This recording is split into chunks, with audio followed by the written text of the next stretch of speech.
Saamichi fi haleellaawwan konkolaattota jimaa irratti raawwatu beekamtii mootummaa Itoophiyaatiin raawwatamaa kan jiru ta'uu agarsiiftuuwwan mirkaneessaniiti jiru. Mootummaan Itoophiyaa kan paartii Biltsiginnaatiin durfamu jimaa balleessuuf giddu lixiinsa jimaa irratti taasisu hanga qaraxa seeraan alaa jimaa irratti qaraxu. Jimaa gara biyya alaatti akka hin argamne taasisu hanga uummanni oomisha jimaa balleessee qamadii akka oomishu taasisutti muummichi ministeera Itoophiyaa jimaan baduu qaba jechuu hanga konkolaattota jimaa fe'anii gara giddu galeessaa imalan irratti saamichaa fi haleellaa raawwachuutti harki mootummaa keessa jiraachuun gabaasni dhimma kanarratti torbaanotaaf OMN hojjetaa ture mul'iseetii jira. Waa'een jimaa yoo ka'u kan sammuu uummattoota Itoophiyaa, Keeniyaa, Somaaliyaa fi Jibuutiitti dhufuun jimaa qotee bulaa Harargeeti. Magaalonni baha Oromiyaa kanneen akka Awwadaay, Bordoddee, Dirree Dhawaa, Hararii fi kanneen biroo giddugala siyaasaaf dinagdeeti hundee jimaaf daldalaa jiruu fi jireenya uummata Harargeeti. Daldalli jimaa osoo adda hin citin gabaan osoo hin qorrin biiftuun baatee dhiitii tan dhiites bariiti. Harargeen giddugalli jimaa Itoophiyaa gurrisii fagaatee Naayiroobii hamma Mombaasaa, Somaalilaandii hamma Moqaadishoo darbee samma Jibuutii kan dhagahamedha. Harargeetti jimaan waa hundaa wanti hundis jimaadha. Jimaan jireenya qotee bulaa Oromoo Oromiyaa bahaati. Guyyatti daldala jimaa birrii miiliyoona 50 ol baasutu magaalota godinaalee Harargee keessatti adeemsifama. Jimaan Oromiyaa oomishoota galii sharafa alaa guddaa biyyaaf galchan keessaa sadarkaa lammaffaa irratti ramadama. Haa ta'u malee oomisha sadarkaa biyyaatti galii guddaa argamsiisu kana qotee bulaan Oromoo kan dafqeessaa akka galaanaa dhangalaasee oomishuu irraa fayyadamaa hin taane. Inumaa bara bulchiinsa Biltsiginnaa kana mootummaan qoqqobbii gabaa jimaa irra kaa'uun qotee bulaan gurgurtaa hanqatee hiyyummaaf harka laataa jira. Dafqi qotee bultoota godinaalee Harargee haala adda addaatiin saamamaa ture. Qotee bulaan keenya luqqee bututee cabee oomishee agaboo irraa galaatii ture. Amma immoo xinnoma duraan argatuu dhabee harka maratee taa'eetii jira. Yeroo mara dadhabbiin isaa tilmaama keessa osoo hin galfamne akkuma itti quncee hojjetetti harka maratee manatti biraa gala. Mirgi abbaa qabeenyummaa isaa guyyaa tokko mirkanaa'ee fi hin beeku. Wanti biraa haa hafu kabajaan isaa malu guyyaa tokkoof laatamee fi hin beeku. Haalli kun ammoo qonnaan bultoota jimaa sadarkaa duraa irratti oomishan hamilee cabsee miira gadaantummaa keessatti kalaqee of tuffachiisee akka isaan mataa waliin qabanne taasiseetii jira. Dafqi qonnaan bulaa Oromoo kan roomsaa jiru abbootii qabeenyaa saboota biroo irraa dhalatanii fi Oromoo diinagdeen cabsuu barbaadanidha. Jimaan qabeenya Oromiyaa humni isa oomishee dhiyeessus Oromoo ta'e osoo jiru kan roomaa jiru qotee bulaa Oromoo osoo hin taane kanneen Oromoo akka hin taanetti cabsuu barbaadanidha. Yeroo garagaraatti qonnaan bultoonni fayyadamaa akka ta'aniif gaafatamaa turos hanga ammaatti hin milkooyne. Waggoota darban keessa ammoo gatiin jimaa irratti qaraxamu ol ka'uu fi mootummaan ejensiiwwanii fi namoota isaa gabaa keessa seensu hordofee qonnaan bultoonnii fi daldaltonni jimaa Harargee gabaa keessaa dhiibamanii jiru. Dhiibamuu qofa osoo hin taane jireenya isaanii kan jimaa irratti hundaa'e geggeessuu dadhabuun hiyyummaa fi beelatti harka laatanii gara magaalota gurguddoo baqataa turaniiti jiru. Daldaltoonni qaamoleen seeraan alaa gabaa jimaa to'atanii fi mootummaan namoota isaa gabaa jimaa keessa waan galfateef daldaltonnii fi qotee bultoonni Oromoo waldaalee garagaraatiin gurmaanii hojjetan hojii daldalaa keessaa dhiibamanii hiyyummaaf saaxilamanii jiru. Kan jimaa oomishu ammoo jimaa gabaa fidee gurguruuf bakka hedduutti qaraxa. Daldaltonni jimaa qotee bulaa irraa bitan ammoo jimaa fayyadamtoota magaalota biyyattii biroo dhaqqabsiisuuf keellawwan mootummaa saamichaaf diriirseen mallaqa guddaa irratti qaraxu. Fakkeenyaaf jimaan konkolaataan tokko Bordoddee irratti birrii 70,000 yoo qaraxame Dangaggoo irratti ni qaraxama. Dirree Dhawaa wayita seenus ni qaraxama. Adaamaa wayita seenus ni qaraxama. Baasiin qaraxa irratti ba'u kun hundi ammoo miidhaan isaa qotee bulaa irratti kuufama. Daldaltonni qaraxa keellaa irratti kafalan kana jalaa bahuuf qotee bulaa irraa kiiloogiraama tokko duraan birrii 10,000 hanga 30,000 jidduu bitaa turan gadi buusuun 1,000 hanga 2,000 jidduutti bitaa turuun isaanii ni yaadatama. Qotee bulaan ammoo kiiloogiraama tokko birrii 30,000 irraa 2,000tti deebisee gurguree jireenya maatii isaa geggeessuu hin dandeenye. Jireenya maatii geggeessuu dadhabuun ammoo hiyyummaa fi beelaaf harka laatuudha. Maddi rakkoo kanaa ammoo imaammata mootummaan gabaa jimaa irratti qabateedha. Ayyee. Akka taanu qabnee addunyaa waan qabnu aadarraa bitannee ilmaan karaas wajjin jettannee ilmaan guurannee dhibee dhawaa keessa. Beelaatu isin fide jechuudha. Ilmaan hangam takkaan dhufte adees? Ilmaan afuriin dhufte. Asirratti qaama miidhamaalleen as keessa ni jira. Dubartiin tagaraa qabdullee ni jirti. Buleen kiisinoo eessarraa dhuftan? Kurfaa jallee ganda kami? Haadhatii eessa jetteetti? Caarree. Carree keessa isa gandii guddaan. Laangee. As dura daldaltoonni seeraan alaa namoota caasaa mootummaa keessa jiraniin deeggaraman qonnaan bultootaa fi daldaltoota waldaa biiftuu baha Oromiyaa jedhamu jalatti ijaaramanii gabaa keessaa baasuuf dhiibbaa uumaa turani. Qonnaan bulaan duraanumaa daldala jimaa fayyadamee kan hin beekne yoo ta'u daldaltoonni seeraan alaa gabaa jimaa kana to'atan oomisha jimaa duraan doolaara 10 gara biyya alaatti ergamaa ture. Gara doolaara 5tti gadi deebisuun fayyadamummaa qonnaan bultootaa dhabamsiisanii gabaa keessaa akka bahan taasisaa turani. Namoonni kunneen waggoota darban keessa qotee bulaa Oromoo irraa jimaa kiiloogiraama tokko doolaara 5 bitanii erga biyyaa baasanii booda doolaara 20 hanga 30 gurgurachuun dafqa qotee bulaa Oromoo nyaataa turaniiti jiru. Mootummaan qabsoo uummata kanaatiin gara aangootti dhufe amma jimaa gara biyya alaatti ergamu daangessuun haala hammaataa qotee bultootatti uumeeti jira. Daldalli jimaa bu'uura jireenya uummata Harargee miiliyoonaan lakkaa'amu ta'uu malee waggoota hedduuf jeneraalota mootummaatiin qabamee qonnaan bulaan oomisha isaarraa fayyadamaa ta'aa hin turre.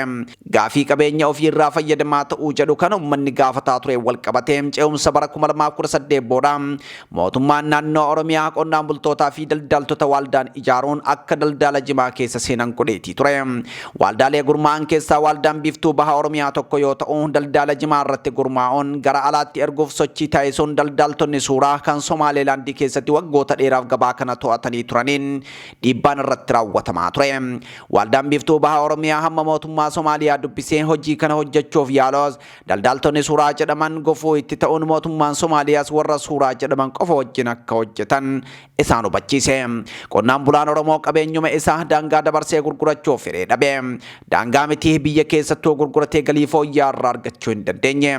Mootummaan jimaa gara biyya alaa deemu kiiloogiraama tokko doolaara 10 godhee yoo murteessu warri dhaabbata suuraa jedhan kun kotorbaandiin jimaa Somaalilaandiif Jibuutii seensisuun dhiibbaa uumanii gatii isaa gara doolaara 5tti akka deebisisantu dubbatama. Dhaabbanni suuraa jedhamu gabaa jimaa addatti qabatee waan jiruuf waldaan biiftuu baha Oromiyaa carraa biraa waan hin qabneef jimaa isaanitti dhiyeessuu itti fufuus xalayaa isaan wajjin hojjechuu dhaabuu ibsitu isaan dhaqqabde. Dhaabbanni suuraa kan Somaalilaandii kun dhaabbata biiftuu addunyaa jedhamu kan mootummaa naannoo Oromiyaa hundeesse jedhamuun daldala jimaatti seenuun waldaa biiftuu baha Oromiyaa kan qonnaan bultootaa fi daldaltoota Oromoo fayyadamaa taasisa jedhamee hundeeffamee gabaa keessaa baasutti seene. Waldaan biiftuu baha Oromiyaa gabaa jimaa Moqaadishoo keessaa dhiibamee baafamuun gara Puuntlaand deebi'uus namni biraa kan mootummaa naannoo Oromiyaatiin ergamee daldala jimaa seenee sarara Puuntlaand qabachuun jimaa kiiloogiraama takka tuqaalamaa doolaara 28tiin waldaan biiftuu baha Oromiyaa gurguraa ture gara doolaara 4 deebisuun gabaa keessaa akka baan taasifame. Biyya keessatti ammoo dhaabbanni Red Star jedhamu qondaalota mootummaa naannoo Oromiyaa walii galuun daldala jimaa kan to'ate yoo ta'u waldaalee Oromoo daldala kana keessaa dhiibee baasuu isaa qonnaan bultootaa fi daldaltoota awadaayitu ragaa baha. Kanaan dura mootummaan Itoophiyaa oomishni jimaa galii gaarii akka argamsiisuuf jecha adeemsa gabaa irratti fooyya'insa hedduu godhamaa akka jiru beeksiseetii ture.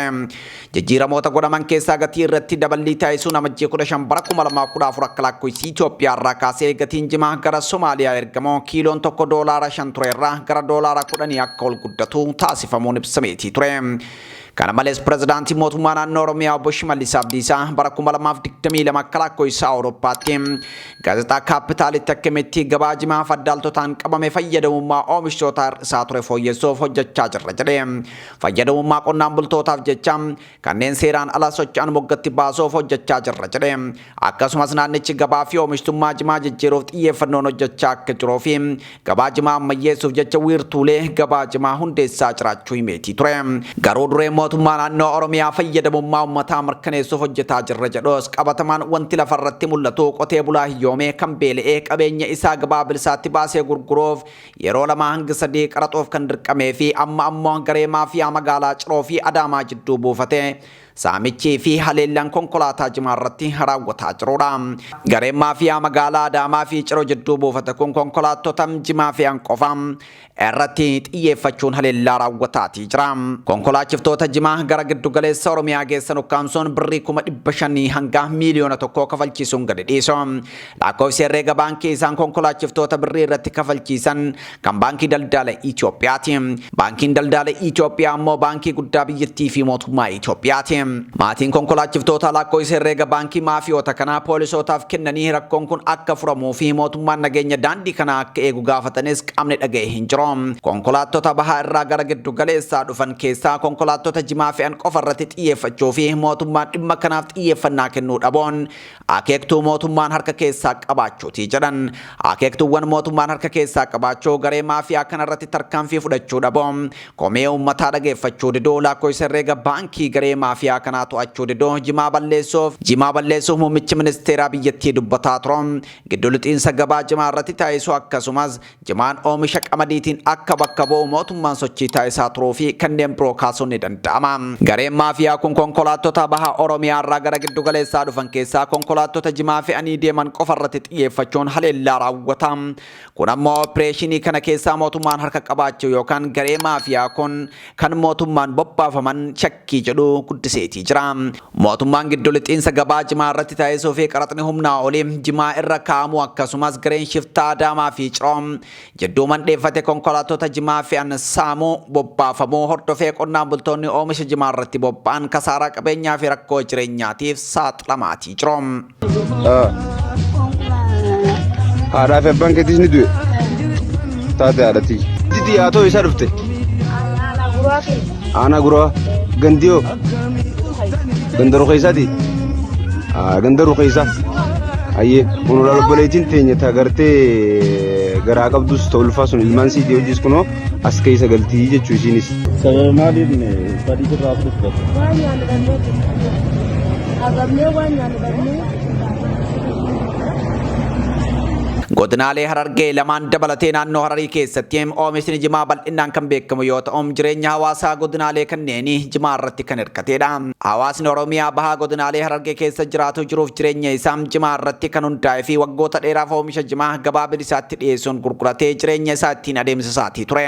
Akkuma Arsiin Baalee Shawaa fi Wallaggee oomisha midhaan nyaataa oomishuun jireenya isaa geggeeffatu Harargeen ammoo jimaa oomishuun jireenya isaa geggeeffata. Jimaan Harargeef qamadiidha, gaalaa, birriidha, jireenya qabeenyaa jimaa malee jireenyi hin jiru. Haa ta'u malee waggoota as giddu lixiinsi mootummaan gabaa jimaa irratti taasise hordofuun qaraxni humnaa olii jimaa irra kaa'amuu fi jimaan gara biyya alaatti ergamuun hammii isaa daangeffamuu hordofee uummanni miidhaa garaagaraatiif saaxilamaatii jira. Jimaan Harargee lixaa irraa ba'u Bordoddee irratti konkolaataa tokko hanga birrii 70,000tti qaraxamaatii jira.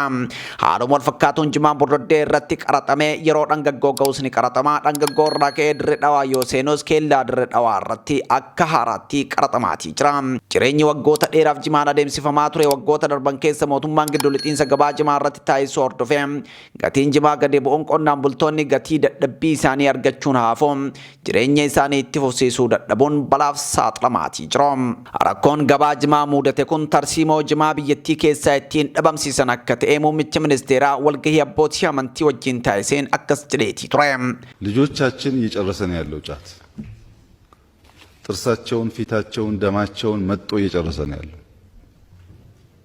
ተማር ጫቲን ijoollee keenya ilkaan isaanii fuula isaanii dhiiga isaanii nyaatee fixaa jira. Baradhu yoo jetteen caatii hojii tokko hojjedhu yoo jetteen caatiin sochii kamiifuu caatiin akka boba'aa konkolaataa jedhee dhaloonni yaadu biyya baachuu hin danda'u. Barteen isaa kan ture waan ta'eef guyyaa tokkoon balleessuun hin danda'amu. Itti yaada. Jimaan naannoowwan tokko tokkotti miidhaa hamaa dhaqqabsiisaa jira. አንዳንዱ አካባቢ በጣም ችግር ነው እና እናንተን እርዳታ በዚህ ጉዳይ እንፈልጋለን። Kabajamoo ministeera muummee miidhaa jimaan dhaqqabsiisuu ibsitanii jirtuun faayidaa jimaan dinagdee biyya keessatti qabuun hawaasa miiliyoonaa hedduu jireenyi isaa jimaa irratti hundaa'ee jireenya qonnaan bultootaa jimaan geggeeffamuuf maaltu yaadamee jimaan balleeffama jechuun namni walgahii kanarratti gaafate hin jiru. Rakkoon gabaa jimaa mudate kufaatii dinagdee hawaasa godinaalee Harargee qofa osoo hin taane hiyyummaa beela hordofsiisa. Aanota godinaalee Harargee lixaa fi bahaa Doobbaa hanga Cirootti mi'eessoo hamma masalaa tuulootti gubbaa qorichaa hamma gammachiisitti Hancaarii hamma birootti Odaa Bultumii hamma magaalaa Baddeessaatti Bookee hamma Daaroo Labootti Burqaa Dhiintuu hamma Hawwii Guddinaatti Cinaaksanii hamma Jaarsootti Kombolchaa hamma Gooroo Guutuutti Qarsaa hamma Meetaatti Haramayaa hamma Kurfaa Calleetti Gursumii hamma Fadisitti Baddannoo hamma Guraawaatti Malkaa Bal'oo hamma Miidhagaa Tolaatti Baabbilee hamma Maayyuu Mulluqqeettii fi Gola Odaa hamma Dirree Dhawaatti jireenya uummataa cimaa irratti hundaa'e. Jimaan Harargee keessatti waa hunda booda wanti hundi ammoo cimaadha. Godina Harargee bahaaseen naatti jiruun keenya jakkaawu jiruun ummata keenyaa muka jimaa ja'an kana. Muka jimaa ja'an kana bakka abaarsa fuudhen beeynu durillee abaarsa waan qabu bakka abaarsa fuudhen beeynu ammoo mootummaan hin wallaaltu. Kanaafuu wanni jennu mootummaan quba qabaannaan harkarraa fudhachuudhaan nu qabdi. Tole kabajamoo daawwattoota OMN oduun guyyaa kanaaf qopheeffannee kana gammaa daawwattanii qophiileen Oromiyaa miidiyaa neetworkii afaan itti fufuu gama kootiin turtii gaarii.